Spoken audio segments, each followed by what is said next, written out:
Thank you very much for the invitation. This is indeed very important for us so that you want to hear what the results of the research from 2010 are. My presentation today will show you a slightly different aspect, namely it will be focused on the positive aspects, namely what is good and what type of convictions or common beliefs there are, and promoted by the different media. What myths there are which are very deeply rooted, which, however, are not proved by the empirical data that we have. So I will be talking about the myths, but also the reality in the light of the EU Kids Online findings. I'd also like to show you, first of all, the outline of the text. At the top of each slide, there is the myth given, then what my attitude to this myth is, and then the justification. At the very top, you have the myth translated into English, and that's for the benefit of our foreign guests so that we know what we're talking about here. Okay, so let us begin with the first myth, that all children only play online, they download music, they watch YouTube, and they use social media networks. That is not true. Not only children do not do that, and it also does not apply to all children. Indeed, 78% of children, 76% of all children in the European Union, that's 76 for Europe and 72% for Poland, they do watch films on the YouTube. 62% kids in Europe and 73% in Poland use social media. 44 in Europe and 51 play online, and 44% of children in Europe and 48 in Poland download music. But children not only are active in terms of being amused and entertained, because as many as 85% of kids in Europe say that they use the internet for school activities, for studying. As many as 48% of children in the European Union actually learn and find out what is happening in the world thanks to the internet. And that is 60% of children in Poland doing that. So we are quite well prepared for the younger generation to use this sort of media for studying. Another myth is that each child watches porn sites. That is not true. On the average, only every seventh child, which is 15% in Poland, has looked up or checked out such porn sites. Indeed, more and more older children actually want to find out something about sex on the internet, but it only proves the fact that they do not get this information from elsewhere. Every fourth child at the age of 16, indeed, has looked up some content on porn sites, sexual content, if you will. Another myth is that the worst kind are the cyberbullies, that they are devil incarnated. That is not true, because those people that we've identified among children as cyberbullies are also the victims of other aggressors. 60% in Europe, 56% in Poland, and almost half of those cyberbullies in Poland is indeed subject to cyber violence or cyber aggression from other users of the internet. It shows that in Poland, this is something that we need to focus on a little bit more, because our data shows that in Poland, the aggression perhaps is at a slightly higher level than the European average. Another myth that each cyberbullied child is harmed.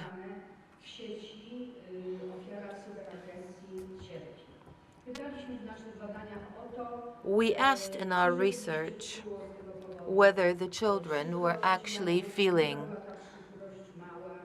harmed, whether they felt that they were harmed in any way. It turns out that not every single child is actually suffering, and it means that these myths are based on overgeneralization, which include some experience of some children. It turns out that almost 43% of children in Europe, 36% in Poland, they did not feel such discomfort for too long. 70% in Europe and a little bit more children in Poland did not feel any suffering. This is what they declared, that they had no feeling of suffering. 30% in Europe and 40% in Poland actually suffered for a few days. 8% and 11% in Poland suffered for a week up to a few months. And these two last groups, so one could say, are actually very telling in terms of who and suffers on the internet and how. So it's not that all children suffer. Among the children, of course, that we have here, we have the cyberbullies, namely those who have the feedback in terms of the emotions that are entailed by aggression. Another myth is that offline risks migrate to the net. Well, it is true, but it also seems that it is only partly true, and it only refers to some of the media, or some of the devices, rather. The children that are subject to offline aggression, namely those that are bullied by others at school, they say that they are more prone to a bullying on the internet as well. But at the same time, not via smartphones or mobile telephony, something that many people are convinced about, that it's easiest to bully somebody by means of these devices. It turns out that the majority of children, 1/3 of the children actually, they say that they are more afraid of what we would call a stationary internet, not mobile internet.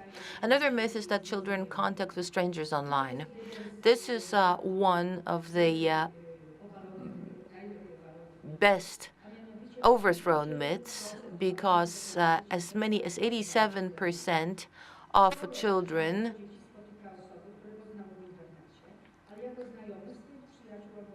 they meet people who they know only. 4 out of 10 children only meet those who they had met on the internet, but these people are either friends or friends of the family. Almost every third child contacts somebody who they met online, and only 9% of children actually meet these people in real life. Of course, this 9% does not mean that these are all potential perpetrators. Another myth, particularly in Western countries, is that children below the age of 13 have not used social media. So there is no risk related to social media. But that's not true, because children do log on. And 38% of children in the age of 9 to 12 were logged on and had their profiles on social media portals, very often for adults.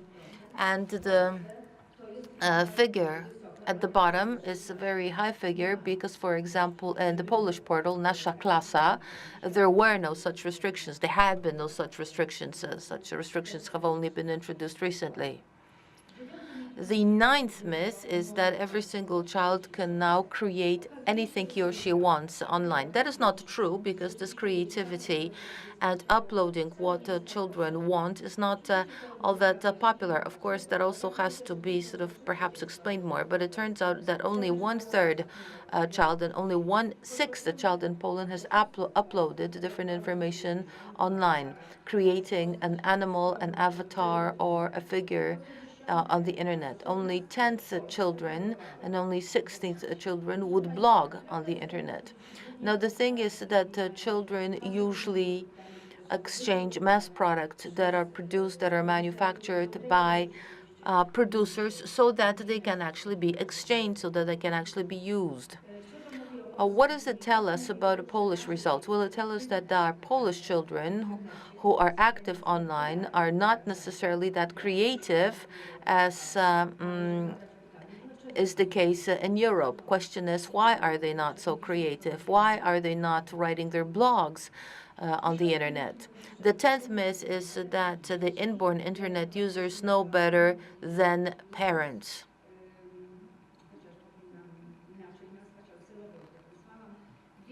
They know better than their parents. They know the internet more than their parents. That is true only in reference to every third child from the age of 11 to 16.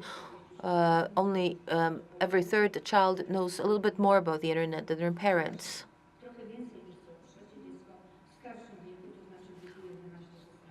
The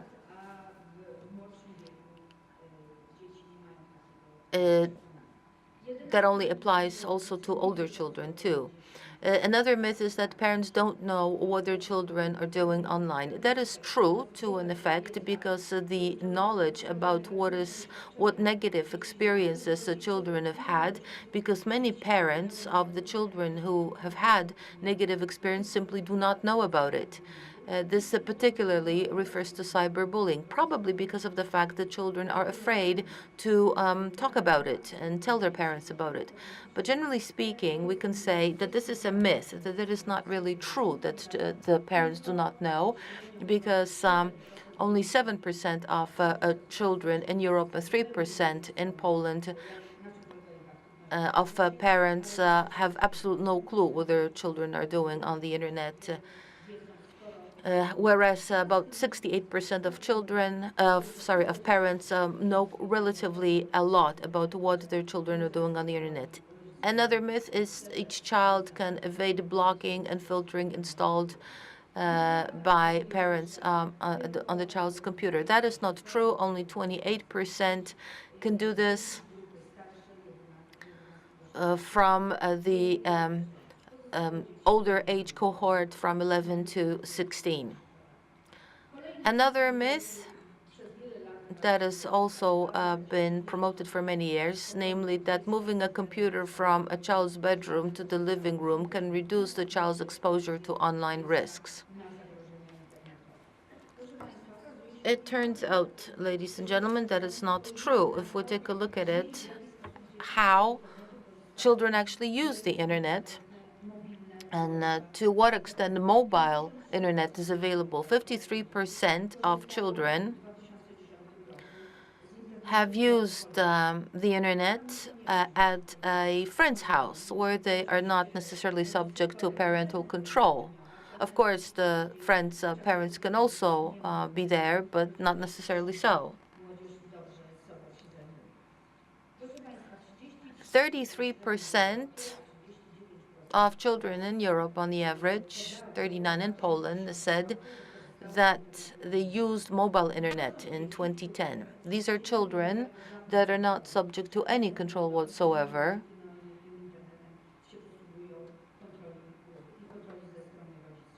Hence, they're under no control of their parents. I think that these numbers are much higher after these 2 years, and that this mode of control is ever more limited. And the 14th myth,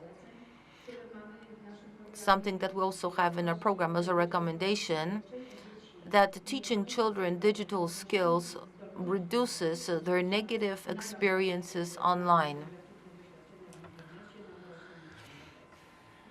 That is not necessarily true. This is yet another area that can give us some assumptions as how to proceed further. Indeed, we have come to the understanding that better digital skills are related to a higher activity of children online. That also means that those children who have higher skills, better skills, are also more prone to danger on the internet, that they're not eliminated from the group. These threats are the effect of a specific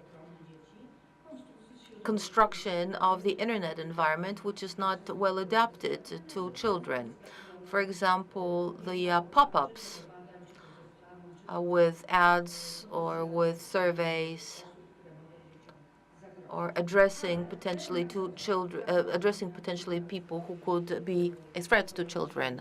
However, as we know, based on a psychological theory which tells us how one can be made more immune to stress, we know that such a dosage of threats is necessary so that one can become immune to such risks. So we have to assume that the child has to learn what a threat is about and knows not to react over emotionally.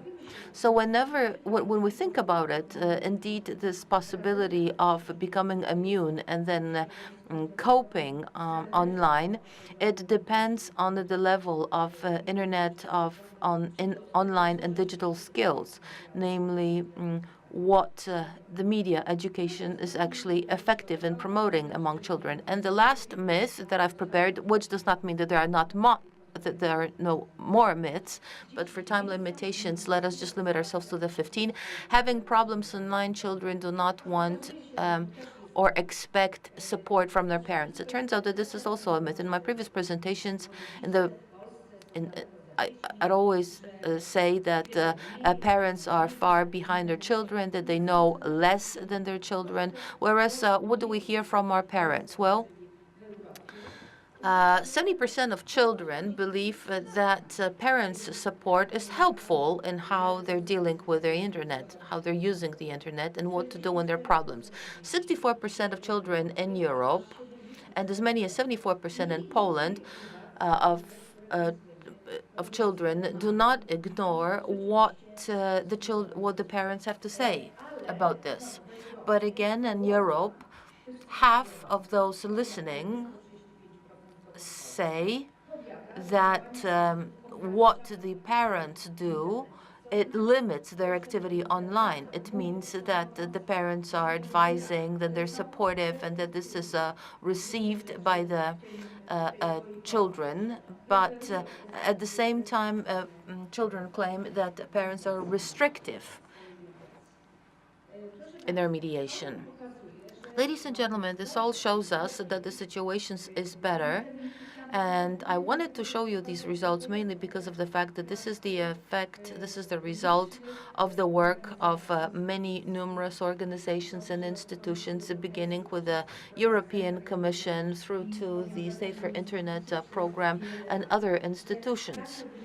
That such results are there, which means that such education is actually happening. Because if we were to compare these results with other results from the Eurobarometer survey, for example,